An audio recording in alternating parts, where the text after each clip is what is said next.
Le président Moussa m'a vu la première fois le 12 mars 2002, 11 ans après sa chute.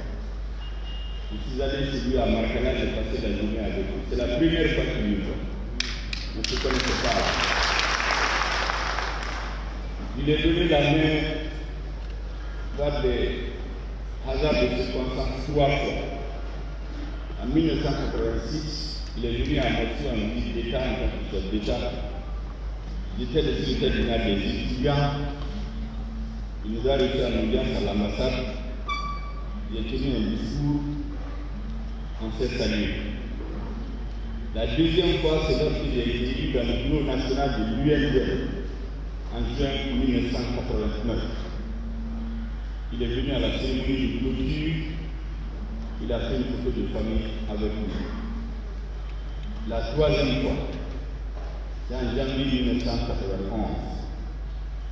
Quand les troubles ont commencé, il nous a réunis tous les jeunes à Kouba, les jeunes responsables. Et ce jour, il nous a dit, ça devait être vers le 22 ou 23 janvier, il nous a dit, jeunes, gardez votre calme. Ne tombez pas dans la provocation. Ce qui se passe au Mali, ce n'est pas pour la démocratie. Ce qui se passe au Mali, c'est le renversement du régime, quel que soit le prix, y compris au prix du sang.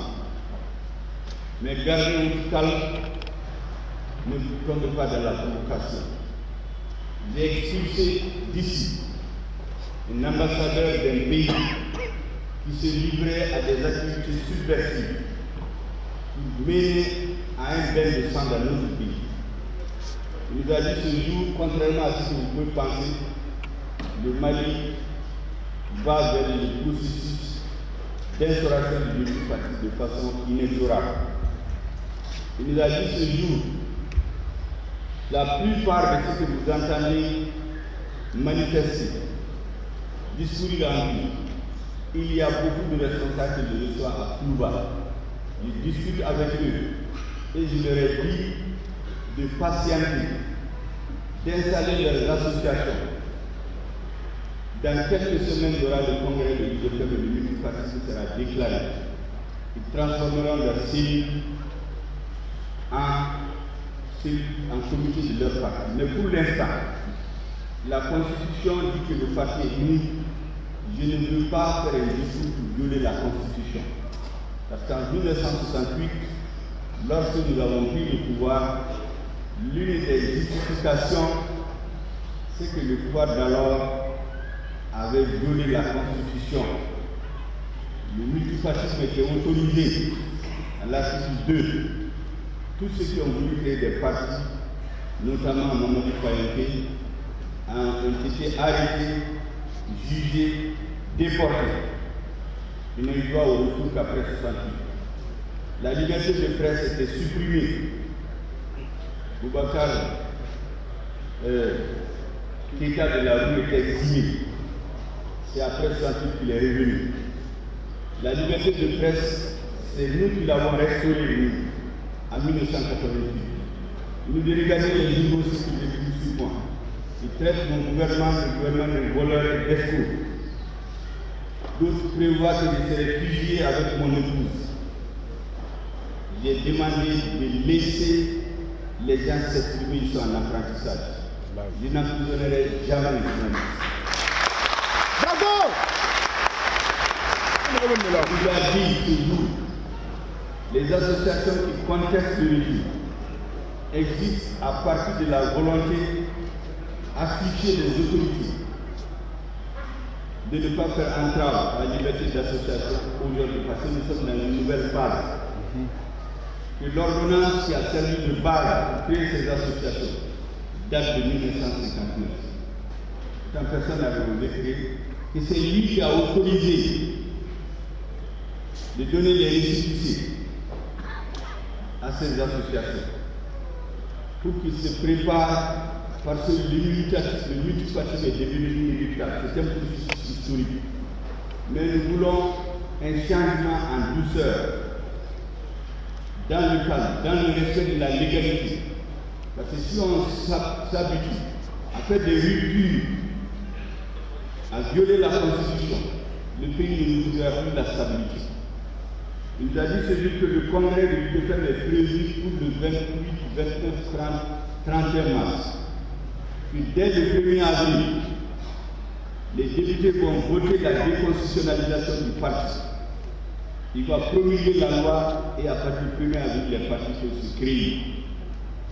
Il nous a dit ce jour que son mandat finit en juin 1991. Il a dit aux opposants qui venaient chez lui à Cuba qu'on ne peut pas créer les partis en avril à l'ère des élections en juin. Ce qu'il a répété au BNC. Il dit donc qu'il faut une transition de 9 mois qui sert à discuter avec l'opposition pour qu'ils puissent se préparer.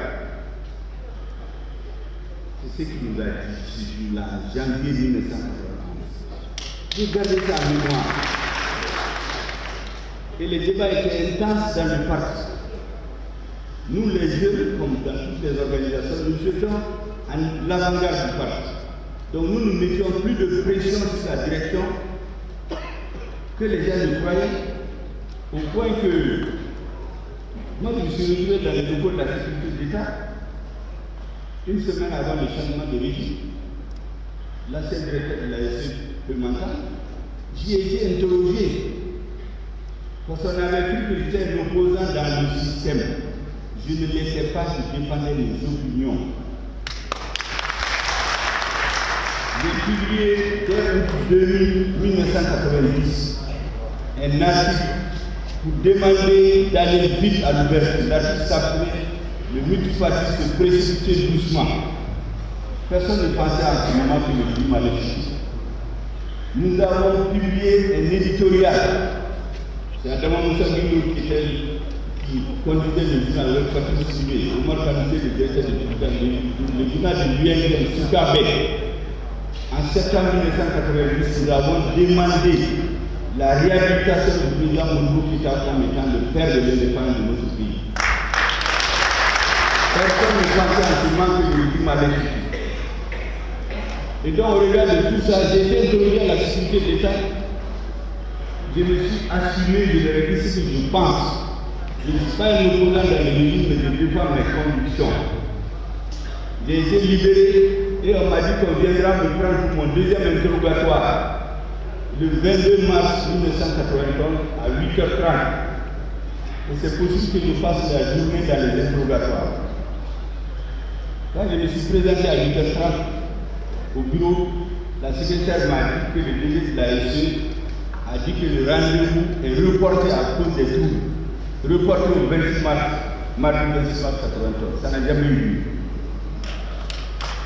Et donc je pouvais le lendemain me présenter comme une victime, entre parenthèses, de la dictature, et chanter les insultes contre le président Moussa. J'ai dit non, parce que je me rappelle encore de ce qu'il nous a dit en janvier. Je me rappelle du programme de l'UDPM que j'ai vu réuni. Et j'ai dit aux camarades, créons un parti, restons dans le débat. Parce que nous ne devons pas avoir honte. Tout ce qu'on peut montrer au Mali comme réalisation, même 30 ans après, aujourd'hui, cet institut islamique dans lequel nous sommes, ça a été construit en 1984.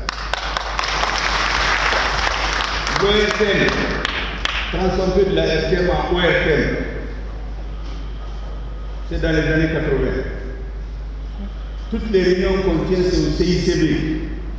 C'est sous nous ça. Si vous regardez le CICB de la rive droite, quand vous regardez, ça ressemble à un lion. C'est l'emblème de l'UDPM. Le pont FAT, le palais de la culture, l'aéroport de Séné Modibo Keïta, la grande mosquée de Bamako, la route Sévaré-Gao, la CNDT, j'en passe.